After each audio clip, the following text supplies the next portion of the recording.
بسم اللہ الرحمن الرحیم۔ السلام علیکم۔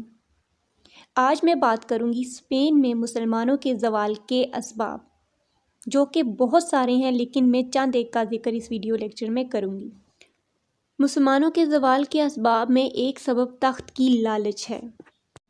مسلمان تخت کی لالچ میں ایک دوسرے سے لڑنے جھگڑنے لگے، حتیٰ کہ اس لالچ میں قتل بھی ہوئے اور اپنے عزیز و اقارب کے ساتھ بھی دشمنی مول لی گئی۔ یہی آپس کے جھگڑے مسلمانوں کی اسپین اور ہندوستان میں حکومت کے خاتمے کا سبب بنے۔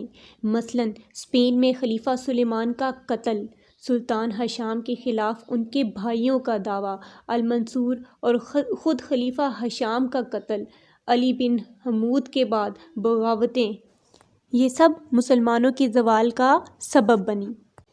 دوسرا جو سبب تھا وہ نسلی اور قبائلی تعصب تھا۔ دین اسلام کے ظہور کے ساتھ نسلی اور قبائلی تعصب ختم ہو چکا تھا، لیکن اندلس کی فتح کے بعد ایک اہم وجہ قوم بربر پر اسلامی تمدن کا ایک ایسا اثر ہوا کہ وہ اپنے آپ کو عربوں کے برابر سمجھنے لگے۔ اس کے علاوہ قبائلی تعصب بھی ان مسلمانوں میں موجود تھا، اور وہ کچھ ایسے قبیلے تھے جو اپنے آپ کو بہت ہی بڑا اور سمجھتے تھے کہ ہم ہی سب کچھ ہیں، اور دوسروں کو تنگ نظری سے دیکھتے تھے اور ان کو اپنے سے بدتر سمجھتے تھے۔ اسپین میں مسلمانوں کے زوال کی ایک وجہ یا سبب نااہل خلفاء بھی تھی۔ اب کیا ہے کہ اسپین کے مختلف دور کا اگر مطالعہ آپ کرتے ہیں تو آپ کو معلوم ہو جاتا ہے کہ اسپین میں شروع سے بادشاہ تبدیل کرنا ان کی ایک عادت بن گئی تھی۔ عبد الرحمن اول کے بارے میں آپ نے پڑھا ہوگا کہ وہ بہت ہی اچھے انسان تھے، پر ان کے جانشینوں نے نااہلی کا ثبوت دیا۔ المنصور کا دور حکومت، المہدی اور ان کی عیش و عشرت، بنو حمود کے دور حکومت میں تخت نشینی، اور المرابطین اور موحدین کے آخری جانشین کی تاریخ کا اگر آپ مطالعہ کرتے ہیں تو آپ کو معلوم ہوگا کہ ان جانشینوں میں بہت سارے لوگ جو ہے وہ نااہل تھے، وہ اس قابل ہی نہیں تھے کہ وہ خلفاء بنے۔ جیسے کہ خلفائے راشدین، آپ نے ان کے بارے میں پڑھا کہ ان میں بہت ساری خصوصیات تھیں اور وہ اپنے دور کو بہت آگے لے کے گئے، بہت اچھے اچھے کارنامے کیے، اور ان میں آپ صلی اللہ علیہ وسلم کی جتنی بھی خصوصیات تھیں ان میں سے کافی زیادہ خصوصیات ان میں موجود تھیں، اس لیے وہ کامیاب بھی رہے۔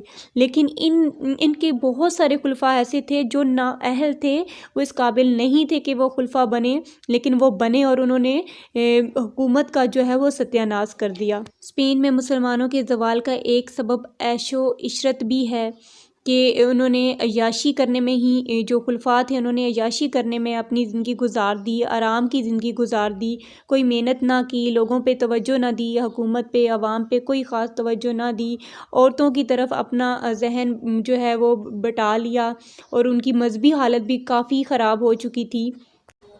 اور جب آپ خلفائے راشدین کا مطالعہ کرتے ہیں تو حضرت ابوبکر صدیق رضی اللہ تعالیٰ عنہ کی زندگی سے لے کر وفات تک یہ ظاہر کرتی ہے کہ کس طرح آپ رضی اللہ تعالیٰ عنہ نے نہایت سادہ اور عیش و عشرت سے پاک زندگی گزاری تھی۔ یعنی کہ خلفائے راشدین کے دور کے جو خلفاء تھے انہوں نے عیش و عشرت سے پاک زندگی گزاری، اس لیے وہ کامیاب رہے، جبکہ جو اسپین کے حکمران تھے انہوں نے اپنا زیادہ وقت اور پیسہ جو ہے وہ عیش و عشرت میں گزارا، یہی وجہ تھی کہ وہ زوال کا شکار ہوئے۔ دولت کی غیر منصفانہ تقسیم بھی ان کے زوال کا سبب بنی۔ معاشرے میں دولت کی غیر منصفانہ تقسیم معاشرے کو ختم کر دیتی ہے۔ دولت کی گردش سے ہی معاشرہ ترقی کرتا ہے، یہ بات آپ کو اچھی طرح معلوم ہے۔ اگر آپ ان کی تاریخ کا جائزہ لیتے ہیں تو آپ یہ جانیں گے کہ جو عبد الرحمن اول تھا اس نے اپنی عزیزوں کو دور دور سے بلوا کر اچھے اچھے عہدوں پر ان کو، یعنی کہ اپنی عزیزوں کو، اپنے رشتہ داروں کو فائز کر دیا، حالانکہ اس کے حقدار اور لوگ تھے۔